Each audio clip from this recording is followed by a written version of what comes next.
In this video, you will learn how to add new languages in LangShop to your Shopify store. From your LangShop admin, open LangShop Settings, Languages section. To add additional languages to your online store, click on the Add New button at the right top corner and select languages from the list that you want to display for your customers.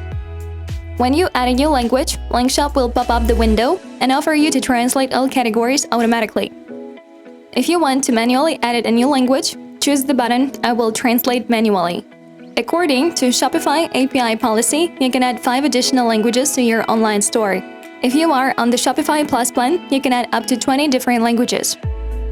By default, the new language will be set in LangShop as unpublished. If you're ready to publish the new language, select the unpublished language from the list, click Publish.